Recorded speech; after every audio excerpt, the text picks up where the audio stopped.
Hey everyone, I'm really excited that I get another chance to hang out with you as we talk about what it means to be plugged in.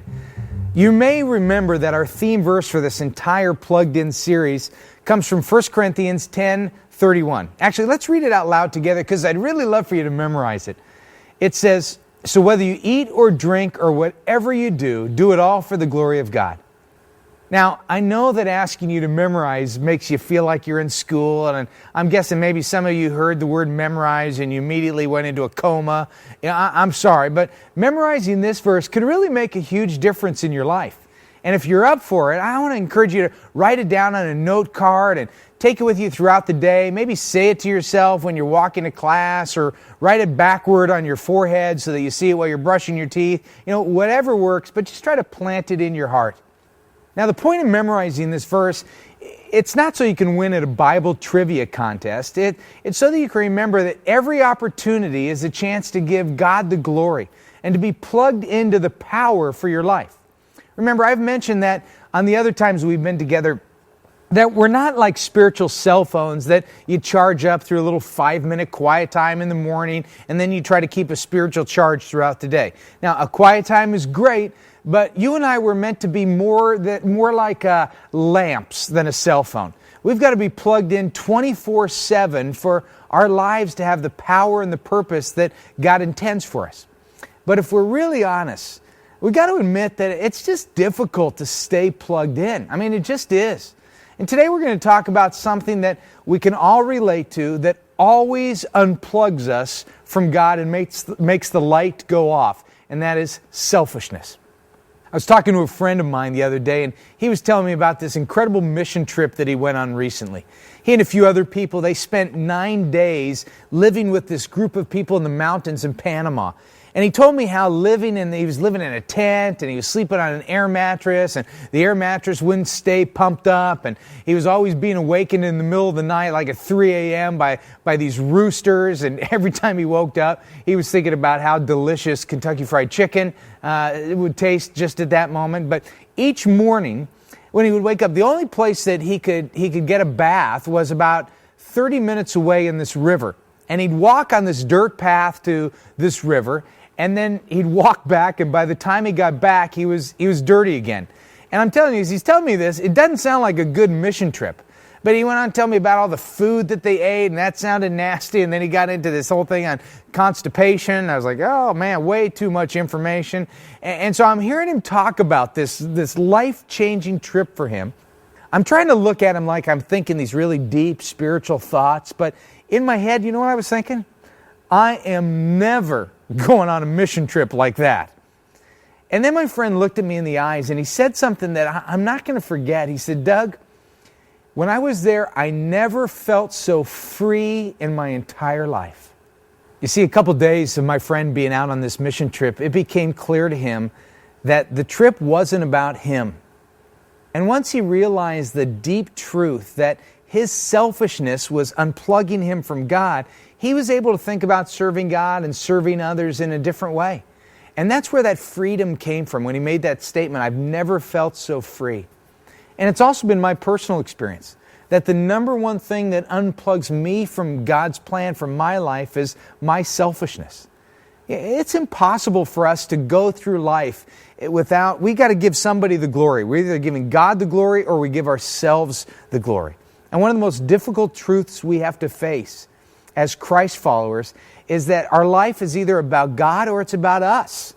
And if we choose to do things God's way, we'll find the life we were always meant for. But if we choose to do things our way, we're going to unplug. We'll stop shining and we'll settle for far, far less than God intended for this life. Actually, this would be a great discussion topic for your groups. So let's stop here for a few minutes and you can discuss this, and when you're ready, we'll continue.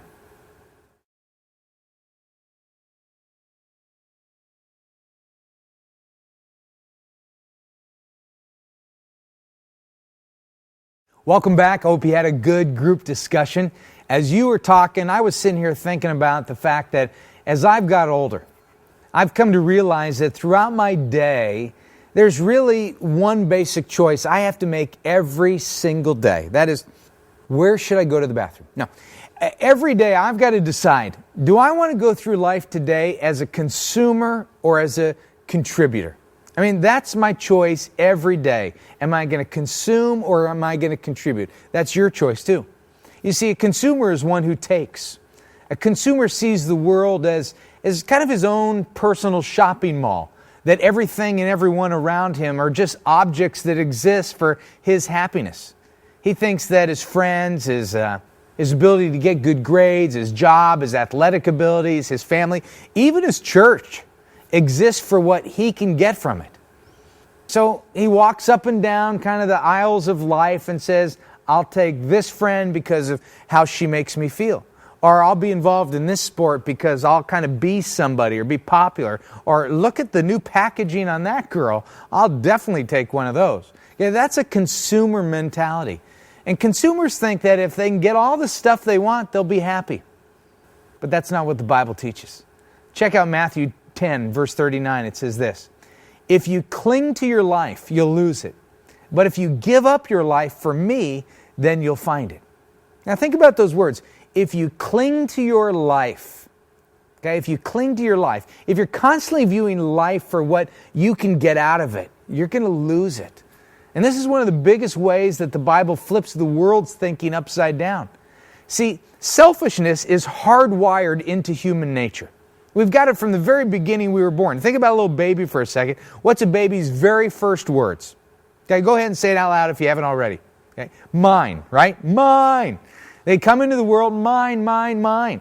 And unless we address our selfishness, this consumer part of mine, it's never going to change. But if you want to live the life that God has for you, it has to change. And what the Bible says is that people who just go through life yelling, mine, mine, mine, will never find what they're looking for. Consuming doesn't satisfy. You know what satisfies? Contributing, giving back, serving others, learning how not to say, how can my life make me happy? And instead learning to say, how can my life make others happy and God pleased with how I live my life? It's not about selfishness, it's about service. Actually, this idea of serving one another is one of those huge characteristics that all Christ followers need to develop. It's like worship, or growing in our understanding of God, or doing life together with other people. Service is one of those big purposes a follower of Christ should display. So, think about this for you. How can you flip the world's thinking upside down? What's an area of your life where you can say, you know, I'm not going to be a consumer, I'm going to contribute. I'm not going to be selfish, I'm going to serve. And in a minute, I'd love for you to talk about that with your groups, but let me leave you just one example of contributing that I recently saw in a conversation in a life of a teenager that I'm friends with. The other day I was talking to this kid, and I know him pretty well. And a year ago, he decided to join the football team to be a positive influence on other athletes. He enjoyed football, he's good at sports, but he really wanted to make a difference in their lives. But as we just recently talked, he admitted that he lost his focus during the entire season. That he said he started making football about getting people to look at him and notice his achievements. And he told me how while it felt good, but looking back, he realized that he wasted an entire football season consuming popularity and attention. And he told me how empty he felt because he approached football as a consumer. But what was awesome about our conversation was some new hope. He told me that the remaining months of his senior year, he's determined to be a contributor. He's going to stay plugged into God every day by serving others, that he was consciously changing the way that he's going to live to contribute rather than consume. You see, my friend understood what it truly meant to serve and live, and I was so proud of him to learn about this lesson that he had learned, and he was going to do something about that. And if you can grab hold of this truth now and apply that to your life, I promise you that God will use you to do amazing things. Give it a try this week.